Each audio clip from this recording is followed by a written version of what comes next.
அந்த அடியான் கடைசியாக நரகத்தில் இருந்து வருவான். மூசா கேட்கிறார், கடைசியாக சொர்க்கம் நுழைய கூடியவனுடைய பாக்கியம் என்ன? அந்த அடியான் கடைசியாக வருவான். அல்லாஹ் சொல்வான், ஒரு சொர்க்கத்தை காமித்து, இந்த சொர்க்கம் உனக்கு நான் தருகிறேன். இந்த சொர்க்கம் எவ்வளவு விசாலமானது தெரியுமா?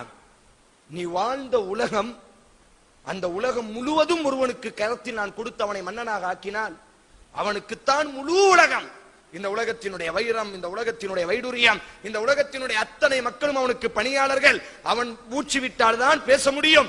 அவன் தான் இந்த உலகத்தினுடைய மன்னன் என்று இருந்தால் நீ ஏற்றுக்கொள்வாயா? அந்த மாதிரி இந்த சொர்க்கத்தை நான் உனக்கு தார, நீ போதுமா உனக்கு? ரதீத்து ரப்பி, போதும் யா அல்லாஹ், எனக்கு போதும் யா அல்லாஹ், இதுக்கு மேல எனக்கு எதுவுமே வேண்டாம், போதும், இது போதும். அல்லாஹ் மீண்டும் பேசுகிறான், ஃபயகூலு லக தாலிக், ஏன் போதுங்கிறாய்?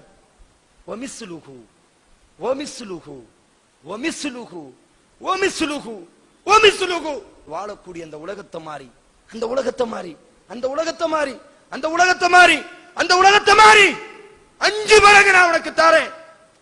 போதுமா? போதுமா? உன் உள்ள சமாதானம் அடையுமா? ரதீத்து ரப்பி, போது யா அல்லாஹ், போது யா அல்லாஹ். ஏன் போதுங்கிறாய்? பேச பிடிக்கலையா? ஹாதால காஷர், உலகத்தை மாறி 10 தாரே. போதுமா?